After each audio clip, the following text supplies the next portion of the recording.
La anatomía es un poquito tedioso. ¿Por qué? Porque habla que se trata de memorizar, ¿no? Pero bueno, yo creo que a estas alturas del partido ya son muy buenos memorizando y, y vamos a irlos como desglosando, ¿no? Entonces, como les comentaba, en esta cuestión que vamos a hablar de la anatomía principalmente, no solamente la anatomía, sino un poco también la función del ojo es importante porque el aprendizaje del ser humano se da a partir de la visión.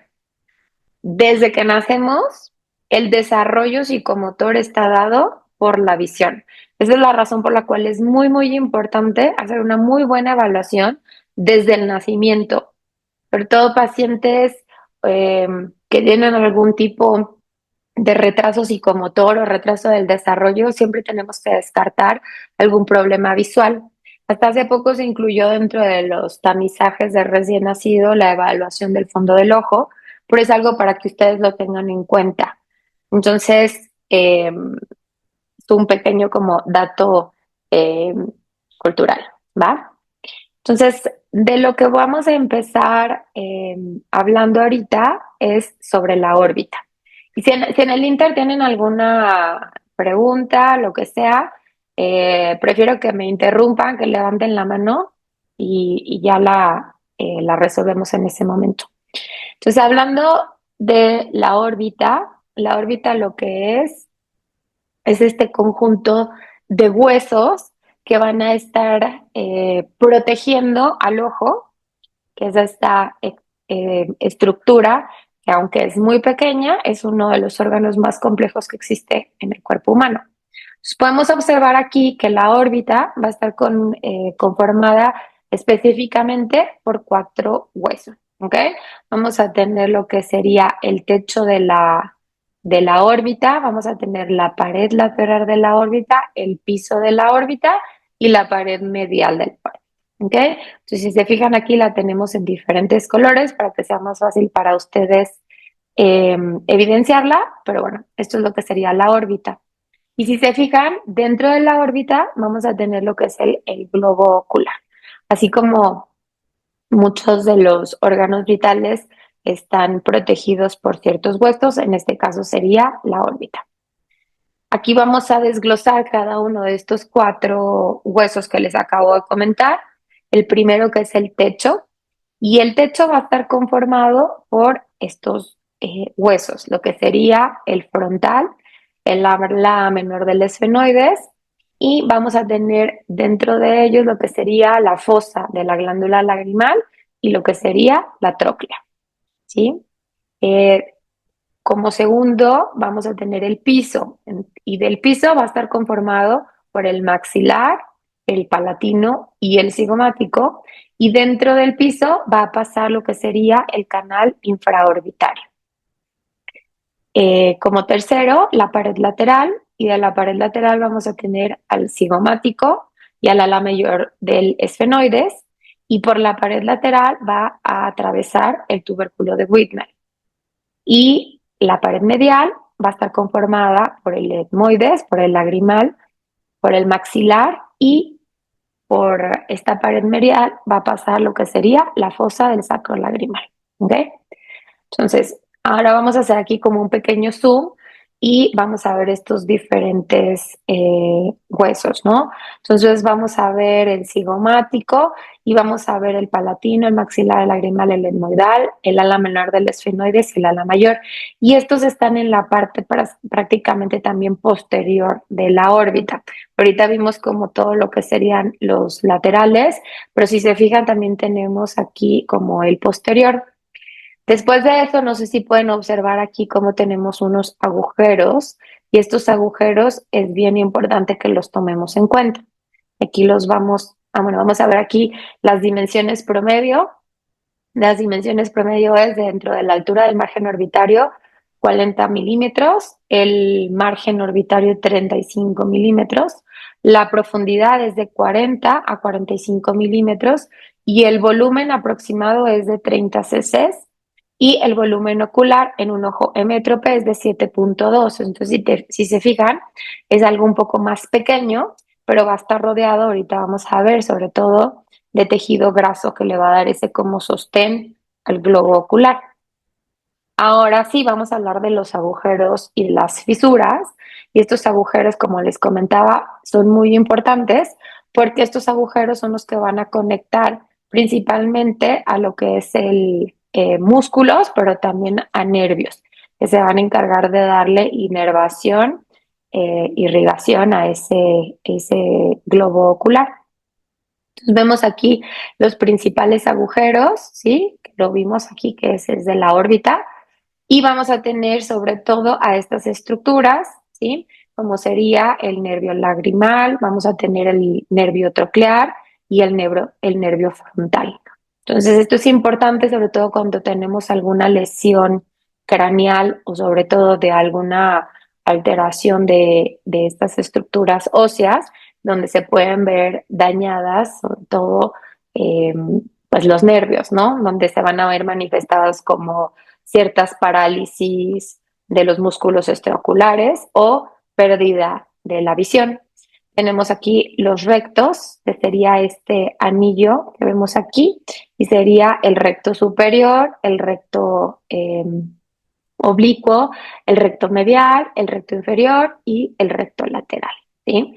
Y los amarillos, como vimos aquí adelante, serían lo que son los nervios. Vamos a tener al nervio óptico, que si se fijan pasa pues por esta fisura, así prácticamente. Vamos a tener a la arteria oftálmica que va a estar pues pegadita a este nervio óptico. Acá vamos a tener a lo que sería la porción superior o la división superior del tercer par, ¿sí? Luego vamos a tener al nasociliar, al abducens, que es el sexto, vamos a tener a la porción inferior del tercero por esta fisura y bueno, la vena oftálmica inferior, ¿ok? Entonces, si se fijan, estas fisuras, que si me regreso, eh, vamos a poder verlas de nuevo aquí. Esta es la fisura de la que hablamos ahorita y por eso es importante conocer todas estas estructuras que van a estar atravesando por las fisuras. Aquí podemos ver también estos agujeros y como les digo, es importante tomarlos en cuenta y saber precisamente por dónde van a estar pasando estas estructuras que son vitales, ¿no? Si se fijan, de todos los nervios craneales, pues la gran mayoría de los nervios craneales están pasando a través de estas fisuras y agujeros hacia el nervio, hacia la inervación principalmente del globo ocular. Entonces vamos a tener pues alguna parálisis, lesión o alteración de los nervios se va a ver manifestada principalmente por alteración de la pupila o alteración de los movimientos oculares o en dado caso de la visión. ¿Ok? Ahora, como les comentaba, además de lo que sería la cuestión ósea, vamos a tener a los músculos. Entonces, esto que ven aquí se le llama tróclea y funciona como, pues esta, ¿cómo fue la palabra? Como polea, ¿sí? Que va a estar deteniendo al oblicuo y es el que le va a dar este movimiento característico del ojo, que no solamente tiene los movimientos superior, inferior, lateral y medial, sino tiene esta ciclotorsión característica y esta va a estar dada también, pues precisamente por estos músculos oblicuos y algo característico, pues es la tróclea que va a estar localizada aquí en la porción superomedial. Vamos a ver aquí todos estos músculos extraoculares. Aquí tenemos las diferentes visiones de cómo están. Aquí, como les comentaba, tenemos aquí la tróclea que va a ayudar a sostener lo que sería el oblicuo. Tenemos por arriba el recto superior, vamos a tener aquí el recto lateral, el recto inferior y aquí vamos a tener el oblicuo inferior, ¿sí?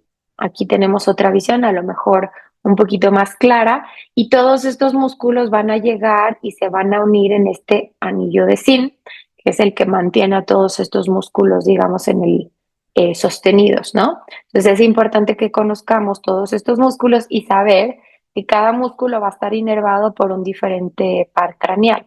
¿sí? Unos van a estar por el tercero, unos por el cuarto y unos por el sexto. Es por eso que vamos a tener las diferentes manifestaciones dependiendo de cuál es el que se vea afectado, ¿no? Entonces, como vemos, aquí podemos ver los diferentes movimientos que va a tener el ojo, ¿sí? Hacia arriba, hacia abajo, medial, lateral, pero también tenemos estos movimientos de ciclotorsión, ¿sí? Y estos principalmente van a estar dados por los músculos oblicuos.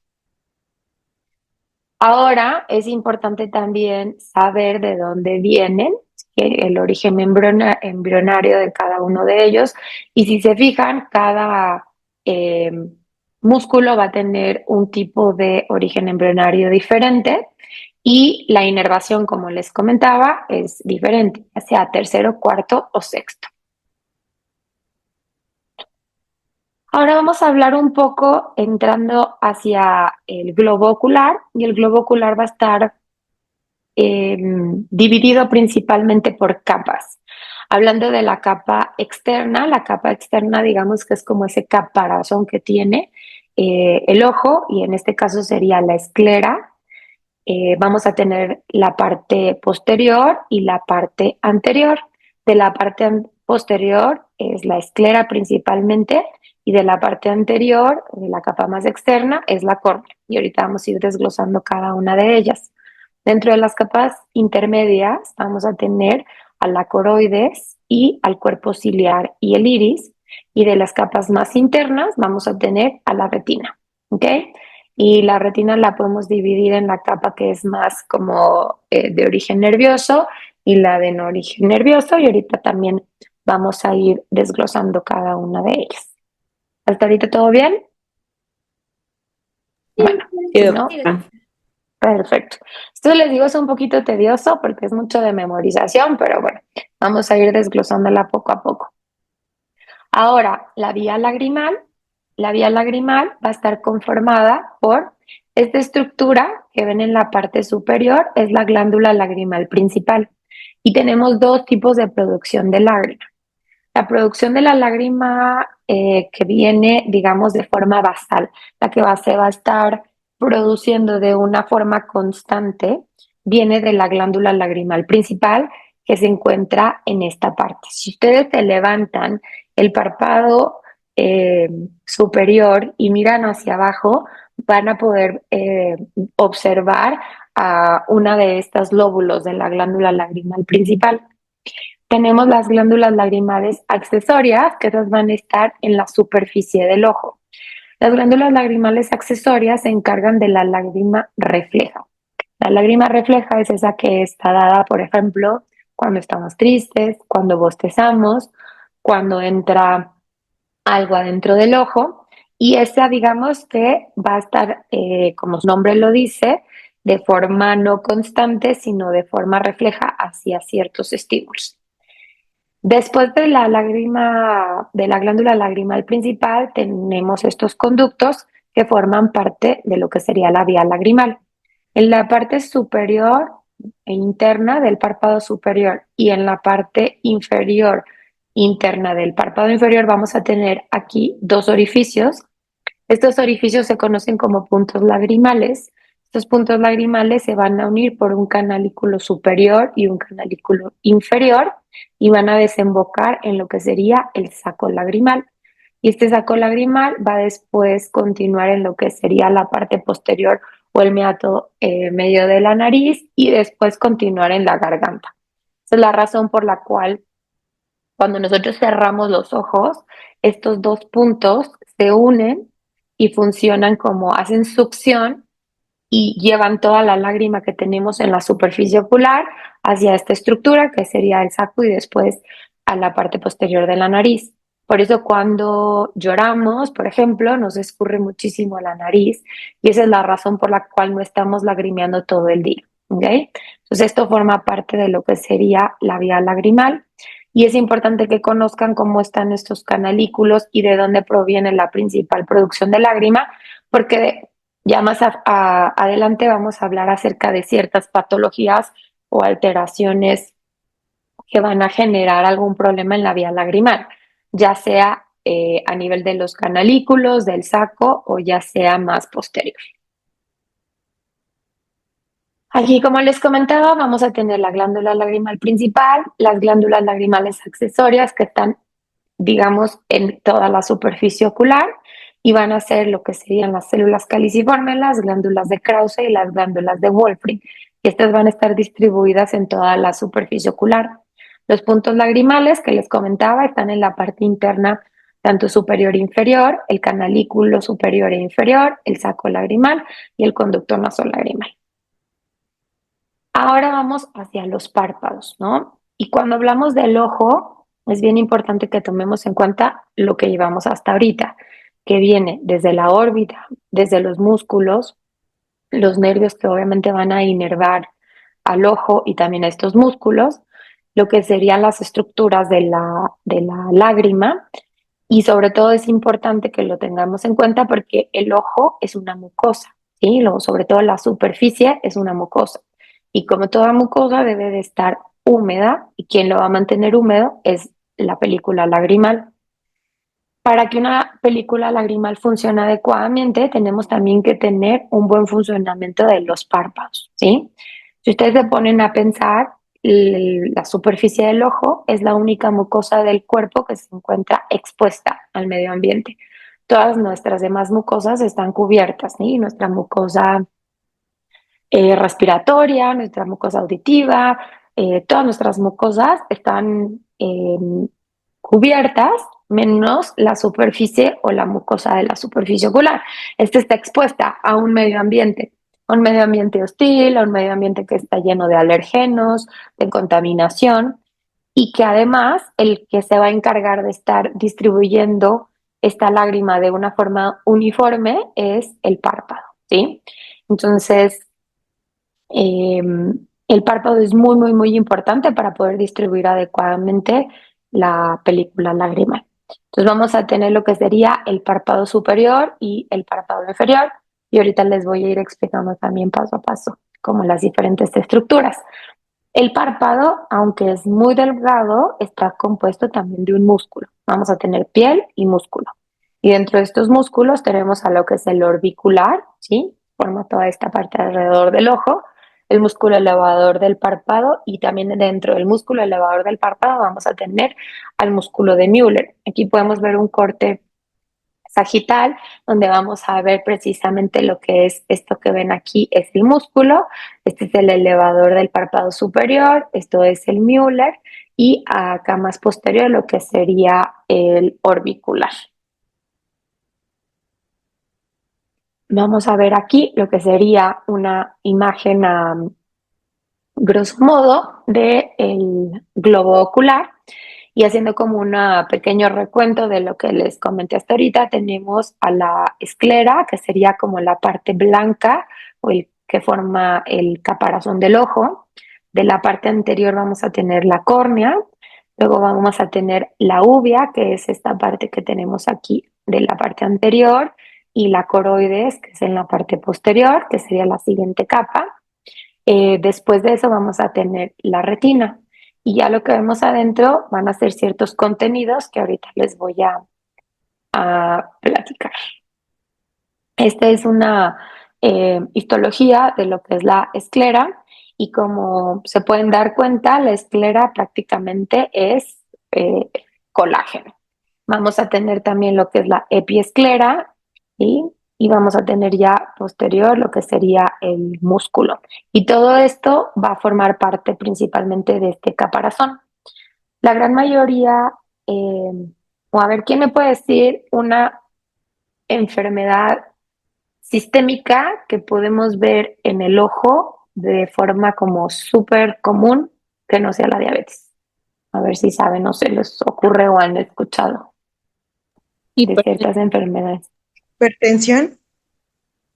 Sí, la hipertensión es una, pero otra, digamos que es un grupo de enfermedades que tienen mucha afectación eh, por colágeno. ¿A Las alguien se le ocurre? cataratas de Guatry. Mm, no tanto, más que nada en este, Como lo que tenga que ver con formar el tejido duro, bueno, hacerlo duro. ¿Qué enfermedades afectan a las articulaciones? La artritis Gael reumatoide. Carlos. Ujú. Las enfermedades, sobre todo autoinmunes, ¿no? Que afectan a la colágena, como por ejemplo la más común, artritis reumatoide, ¿no? Eh, y esto tiene mucha afinidad o podemos ver muchísimas enfermedades, sobre todo autoinmunes, en el ojo. Y esto porque el ojo, en prácticamente la gran mayoría de sus capas, están conformados por colágeno y en una gran cantidad. ¿Ok? Entonces, eso les va a ayudar a recordar y a asociar el por qué muchas enfermedades de la colágeno la vemos en el ojo. ¿Sí? Obviamente, Marfan, Ehlers-Danlos, enfermedades autoinmunes y sobre todo, pues sí, todas estas enfermedades que tienen como alguna afinidad por la colágeno. Además de muchísimas otras, pero bueno, eso es como para que lo puedan recordar. Ahora, vamos a hablar acerca de estas mucosas que les digo que forman parte principalmente de la superficie del ojo. Si ustedes aquí se fijan en esta foto, es algo como muy sencillo. ¿Pueden ver mi cursor? ¿Sí? ¿Lo que estoy moviendo o no sé? Sí. Sí. ¿Sí? Ok. Si ustedes se fijan, aquí ven como algo blanco. Esto blanco que estoy como mostrándoles es simplemente el reflejo de la luz, el reflejo de la lámpara que estamos utilizando o de la cámara con la que se tomó esta foto. El que yo pueda ver este reflejo de la luz, a mí ya me está diciendo que este ojo está húmedo. Si fuera un ojo que no está húmedo, yo no tendría este reflejo. Entonces, desde ahí yo ya me puedo dar cuenta de la integridad de esta película lagrimal y de la superficie que tiene. Entonces, es algo que también ustedes a simple vista se pueden dar cuenta cuando ven a una persona de los ojos, qué tan humectado está esa superficie ocular. Y también eso está dado precisamente por la afinidad que tienen estos tejidos para conservar el agua. Y en este caso es la conjuntiva. La conjuntiva va a ser esta membrana transparente que va a recubrir sobre todo a la esclera, ¿ok? Entonces, la esclera es avascular, significa que no tiene vasos sanguíneos. Sin embargo, la conjuntiva sí tiene vasos sanguíneos. Cuando ustedes ven como esta vasculatura aquí que ven, es mucho de la conjuntiva, que es esta parte que recubre, es transparente al globo ocular, ¿de acuerdo? Y dentro de la conjuntiva vamos a tener dos tipos principales de conjuntiva. La que está precisamente sobre el globo ocular, le vamos a llamar una eh, conjuntiva vulvar. Y a la que está en la parte posterior de los párpados le llamamos conjuntiva tarsal, que tarso viene de párpado, ¿ok? Entonces, la que vemos aquí adentro, tanto en el párpado superior inferior como en el párpado superior, sería la conjuntiva tarsal, y todo lo que envuelve a la parte anterior del ojo sería conjuntiva vulvar. Cuando nos referimos a conjuntivitis, es esta inflamación de la conjuntiva que recubre a esta superficie ocular y casi siempre se va a manifestar por este tipo de ojo rojo, ¿no? Por esta conjuntiva vulvar que va a estar inflamada. Ahora, viendo un poquito más a detalle la conjuntiva normal, esta imagen que ven aquí es una imagen sagital del párpado. Entonces, esto que ven aquí es la parte anterior del párpado. Aquí esto es la pestaña y esto es viendo por dentro cómo está el ojo. Entonces, como les dije, esto que ven aquí de rojo es el recubrimiento de esa conjuntiva tarsal, ¿sí? Por dentro. Y luego acá lo que sería la conjuntiva vulvar. Y es importante que vean, como les dije, sobre toda la superficie va a estar dada las glándulas lagrimales accesorias que les comenté, que era la de Krause y la de Wolfgreen, acompañada también de lo que sería las células caliciformes, ¿sí? Entonces, como ven aquí, pegado al tarso o al párpado sería la conjuntiva tarsal, y pegado al ojito sería la conjuntiva vulvar. ¿ok? Y dentro de ellas están las glándulas de Wolfram y de Krause. Ahora, si ven aquí, tenemos esta como, pues como se llama cul-de-sac, ¿no? O como redondeado. A muchas personas siempre les queda como la inquietud, por ejemplo, cuando usan em, lentes de contacto, piensan que se les va a ir hacia la parte de atrás del ojito. La conjuntiva se encarga de generar esto, de formar esta como le llamamos fondo de saco. Entonces, nunca se va a ir para atrás nada, ¿no? O sea, siempre va a estar aquí, pero nunca se va a ir para atrás. Y esto está dado precisamente por este fondo de saco que genera la unión de la conjuntiva vulvar con la conjuntiva tarsal, que tenemos tanto abajo como arriba, ¿ok? Y ahora en este corte de histología podemos ver aquí la presencia del epitelio y de la presencia de estas glándulas, ¿ok? Ahora, ¿cuál es la característica histológica que tiene eh, la conjuntiva? Aquí en este caso, que es un epitelio estratificado no queratinizado. Si fuera queratinizado o si tiene la presencia de queratina, ya estamos hablando que sería algo más parecido a la piel. Esa es la diferencia, por ejemplo, de la piel del párpado, que es igual un epitelio estratificado, pero que sí está queratinizado, a diferencia de la conjuntiva, que no va a estar queratinizado.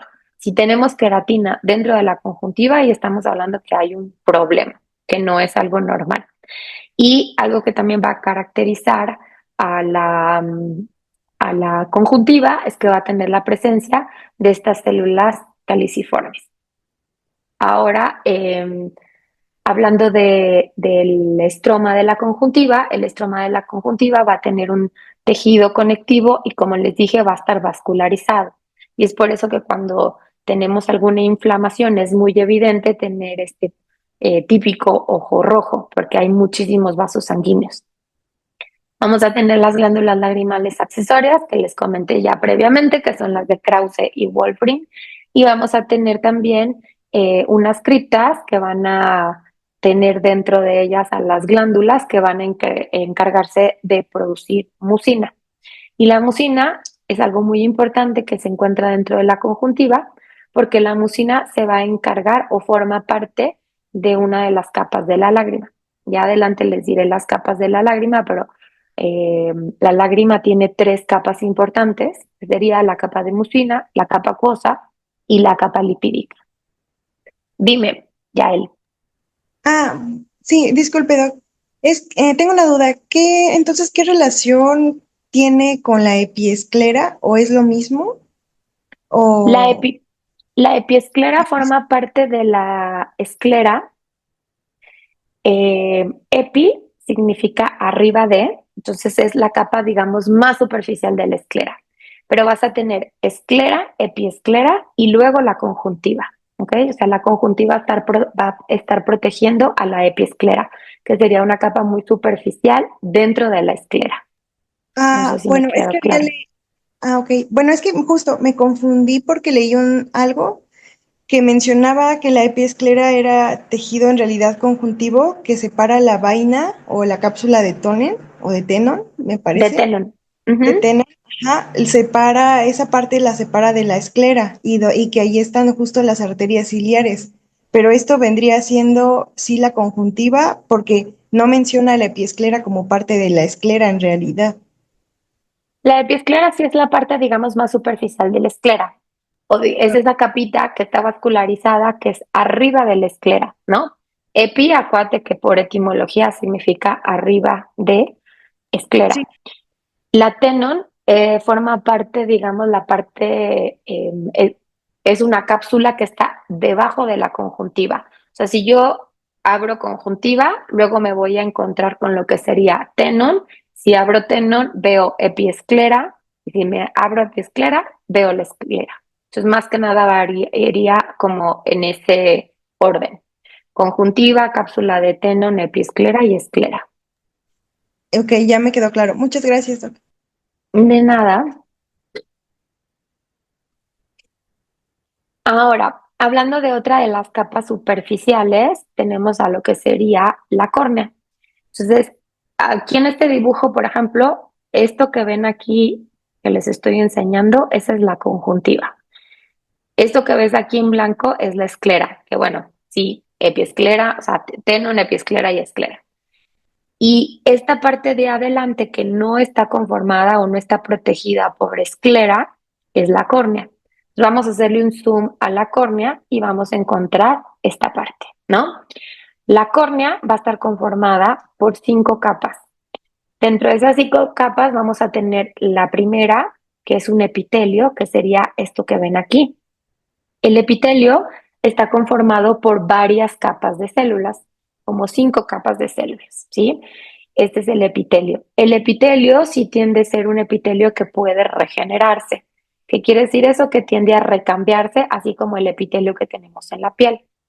Después del epitelio vamos a tener una capa que se llama Baumann. Esta capa le da mucha estructura y estabilidad, le da fuerza. Posterior a Baumann vamos a tener estroma, que es como la capa más, digamos, gruesa de esa córnea.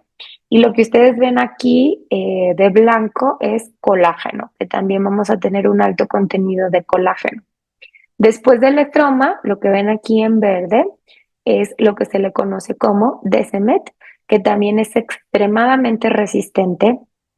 Y posterior a Descemet, vamos a tener una sola capa de células. Si se fijan, donde tenemos células es prácticamente en epitelio y en endotelio. Epi, que es antes, endo, que es de adentro, ¿no? Entonces, epi es superficial, endo es profundo, y aquí solamente tenemos una capa de células.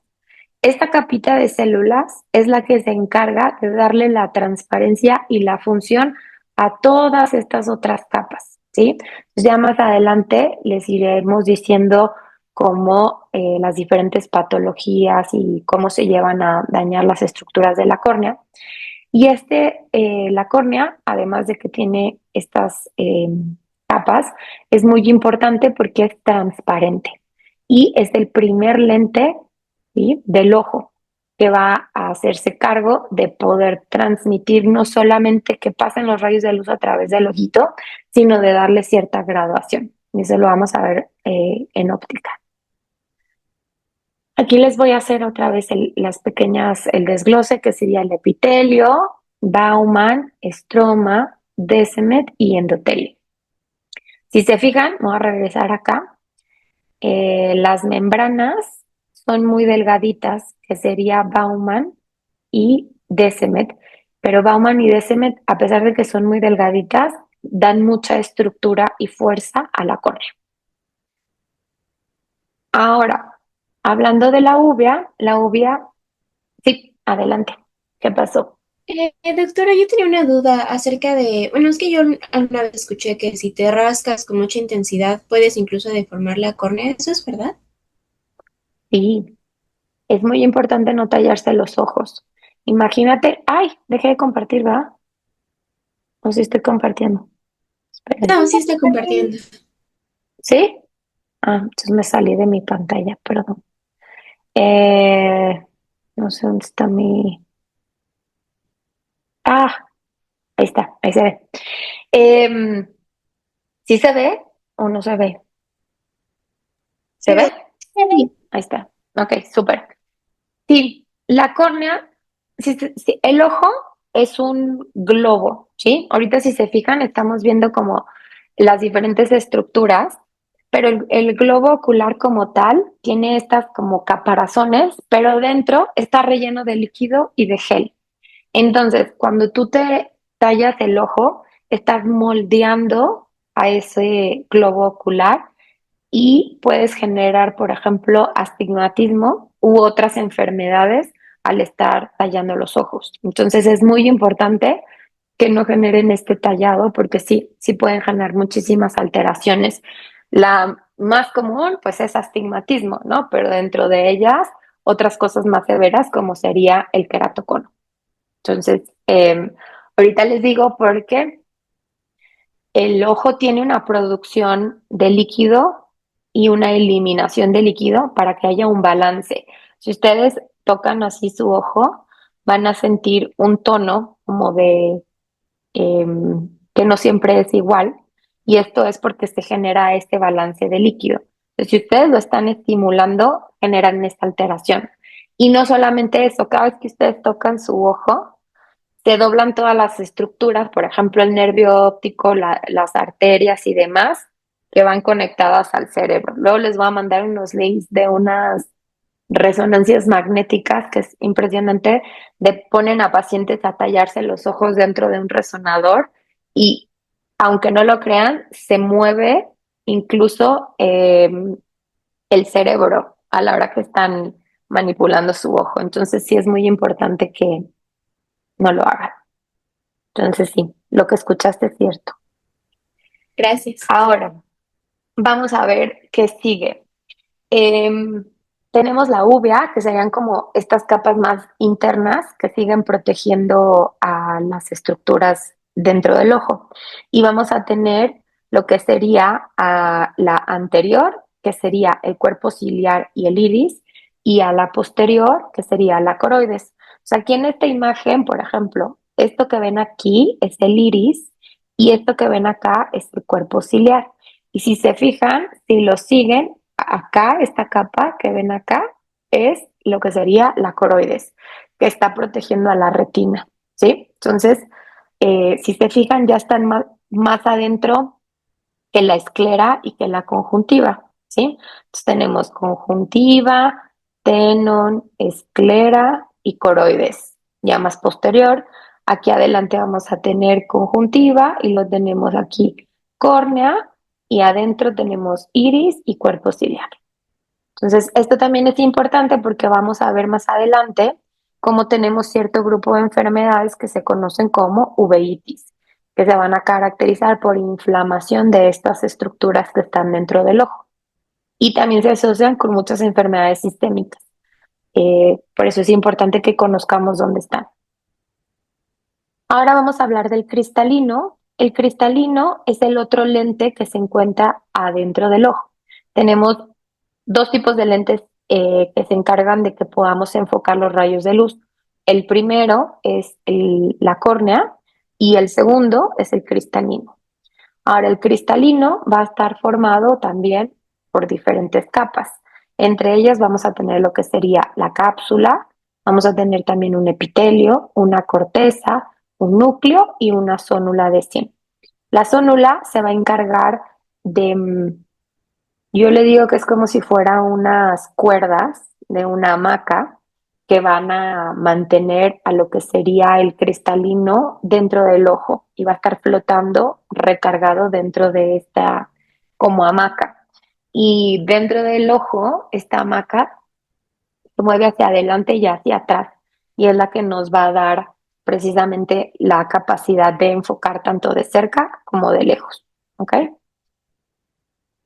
Ahora, otra de las capas más importantes, de acuerdo a ciertos oftalmólogos, bueno, es la retina.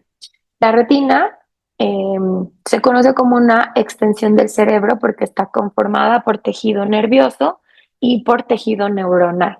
Aquí lo más importante es que sepan que va a estar recubriendo toda la parte posterior del ojo. Vamos a tener tres puntos importantes dentro del ojo, lo que sería la mácula y la fobia. La mácula y la fobia se encargan de eh, la visión fina o detalle del ojo y también vamos a tener a lo que sería la cabeza del nervio óptico. Ahora, si hacemos un zoom a lo que sería la retina, vamos a ver estas estructuras, sobre todo que se llaman, que les digo que es como una extensión pues, del cerebro, que es estas células que se llaman fotorreceptores, y dentro de los fotorreceptores vamos a tener a los conos y los bastones.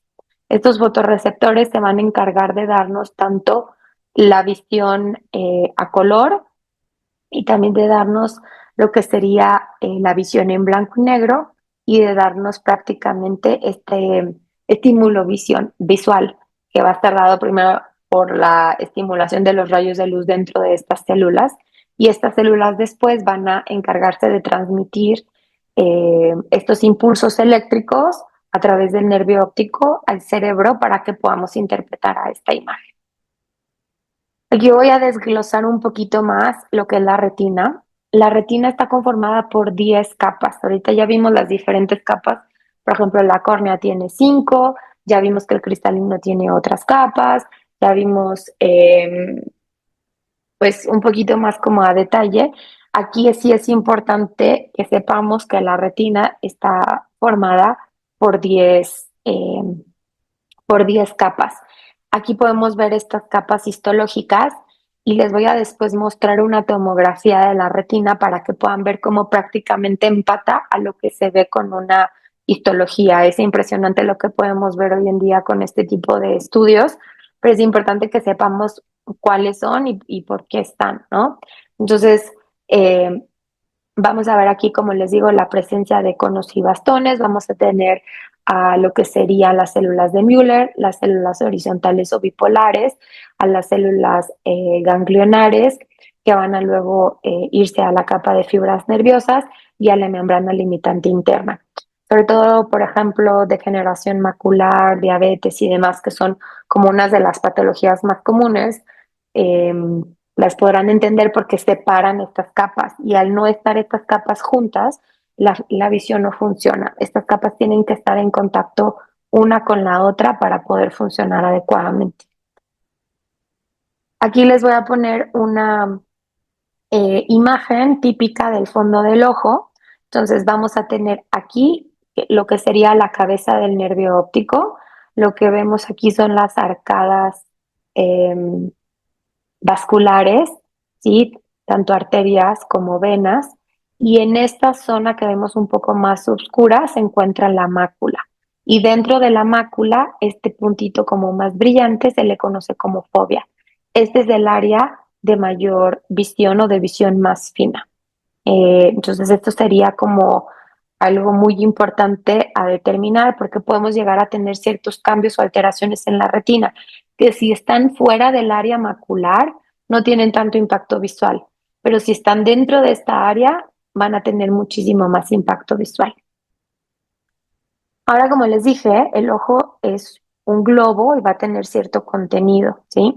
Entonces, vuelvo como aquí a recalcar, vamos a tener lo que sería la córnea y luego tenemos aquí el iris, este es el cristalino, esta es la zónula, la maca que les digo, esta es la úvea con el iris y el cuerpo ciliar, esto que ven más rojito por acá es la coroides y dentro aquí vemos la retina y vemos aquí el nervio óptico.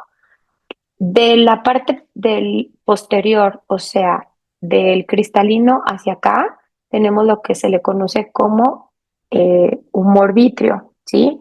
Y dentro de lo que sería la parte anterior, vamos a tener el humor acuoso, ¿ok? Que sería el contenido del ojo. Entonces vamos a tener eh, dentro de las cámaras ópticas en la cámara anterior vamos a tener lo que sería la córnea, el humor acuoso y el iris.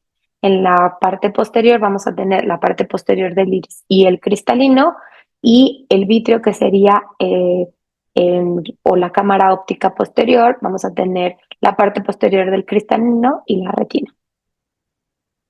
El humor acuoso, que sería solamente en la parte anterior, ¿ok? Del cristalino hacia adelante, 99% de agua, pero también vamos a estar teniendo proteínas, ácido ascórbico, ácido láctico y iones. Esto es importante que lo tengamos en cuenta porque la córnea es transparente y es transparente porque es un tejido avascular. Entonces la córnea no tiene esta irrigación que le va a cargar de proteínas, de anticuerpos, de oxígeno. Entonces la córnea de la parte posterior se va a nutrir gracias al humor acuoso y de la parte anterior se va a nutrir por la lágrima, porque la lágrima está cargada de oxígeno, está cargada de proteínas, está cargada de anticuerpos, está cargada de factores de crecimiento. Entonces, ¿quién se va a encargar de mantener en buenas condiciones a la córnea? Es la lágrima y el humor acuoso. El vitrio, por lo tanto, se va a encargar de mantener nutrido, de mantener protegido a las estructuras internas del ojo, ¿sí? Y va a darle este tono. ¿Por qué? Porque es un gel y es un gel que también está cargado de colágena, de hialocitos, de fibrocitos y aquí, como les puse de una sustancia fundamental. Y bueno, aquí es importante, pues más que nada que veamos que todas estas estructuras, pues nos van a dar el buen funcionamiento del ojo, ¿sí? Aquí, por ejemplo, estamos viendo con la luz el estímulo luminoso y vamos a ver el reflejo pupilar, eso ya lo veremos más adelante. Estamos viendo el parpadeo, que el parpadeo nos va a estar distribuyendo adecuadamente esa lágrima.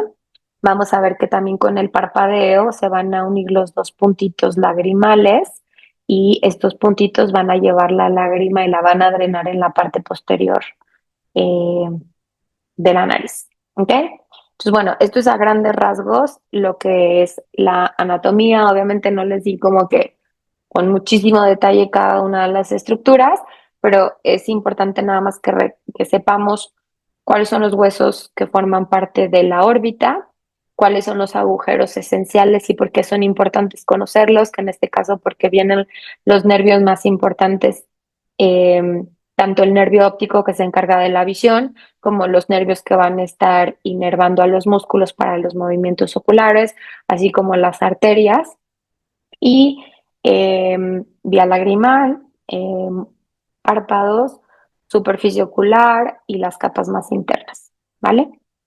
Y creo que esta era la última diapo de esta. Sí. Les quería mostrar ahora un video que de una vez les voy a compartir la liga porque explica a súper detalle cómo funciona el ojo para que lo vean con calma. Déjenme chat. Ahí está. Se los voy a empezar a poner como para que lo veamos. Espero que no salgan anuncios. Y a ver. ¿Aquí están viendo mi pantalla?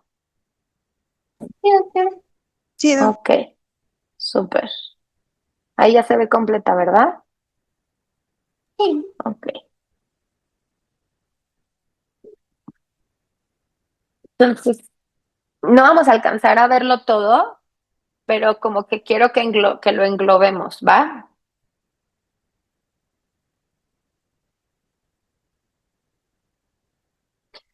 Aquí es importante, como les dije, vean el tamaño de lo que sería el globo ocular y vean el tamaño de la órbita.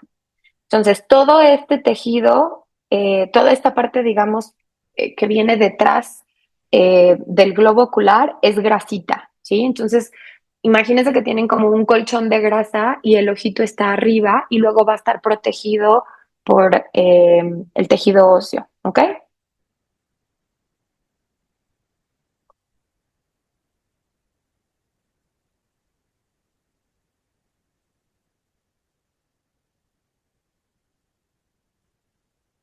Aquí es importante que no lo mencioné, pero uno de los huesos más débiles es la parte o el piso de la órbita. Entonces, no sé si ya vieron algo de trauma donde se hablan de las fracturas de tipo Lefort. Cuando tenemos un accidente o un golpe, digamos que el área o el hueso que más se va a fracturar es el piso de la órbita.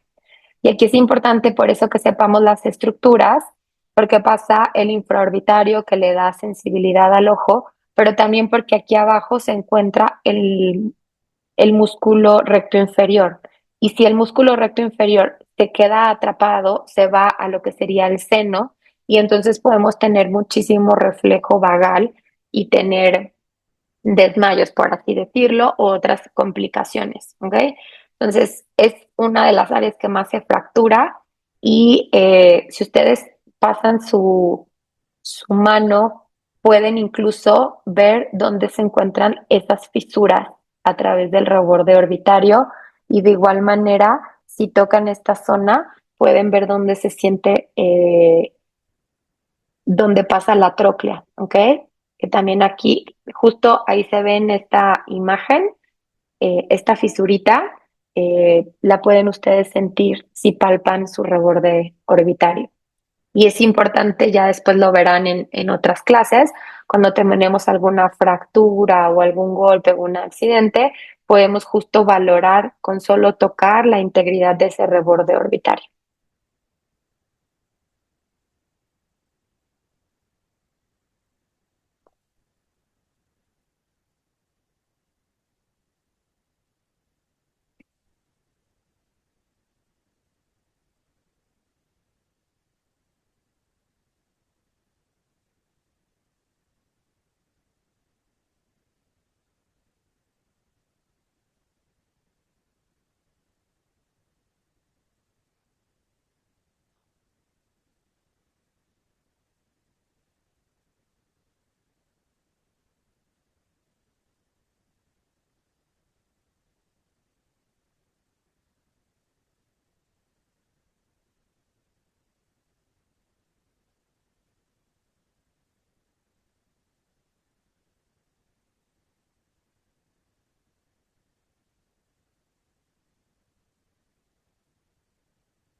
Mm,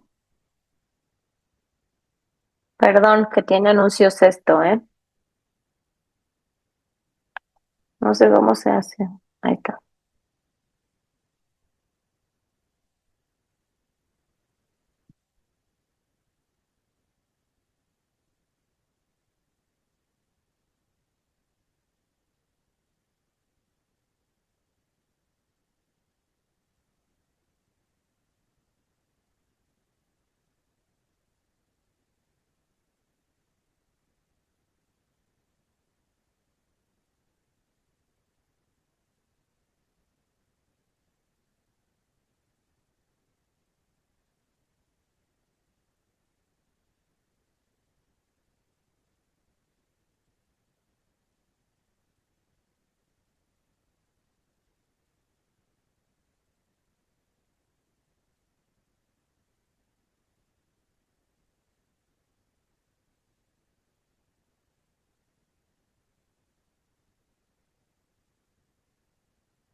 relaxes and the lens becomes larger.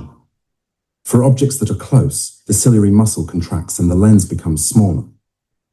However, there are also situations in which the eyeball is deformed. If the eyeball is too long, the focal point is in front of the retina, and if the eyeball is too short, the focal point lies behind the retina.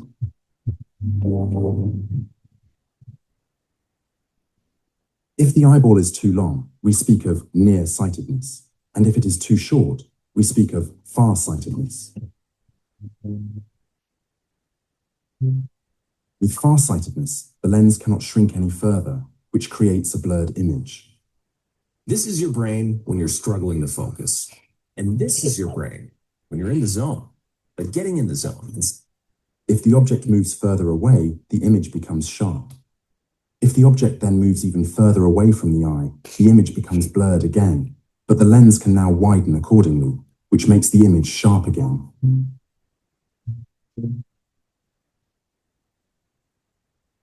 The eye is focused completely automatically by the intraocular muscle. However, we can move some of the extraocular muscles at will to change the direction of view. In the case of abduction, the necessary muscles contract. During adduction, these muscles then relax, and the muscles required for adduction contract.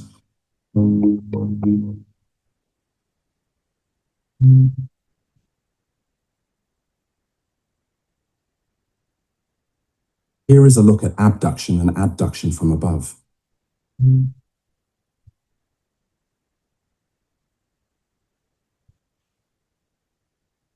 Several eye muscles also take care of elevation and depression.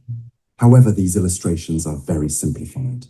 In fact, the muscles assume different states of tension and relaxation depending on the position of the eye. Here again, the elevation and depression from a different perspective.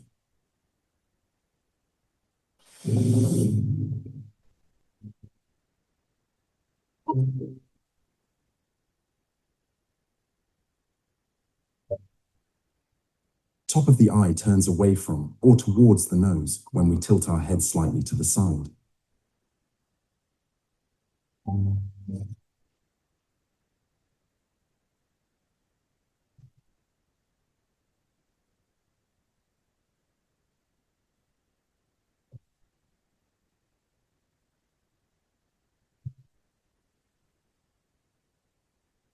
Many more videos about the human body are available on this channel and my websites.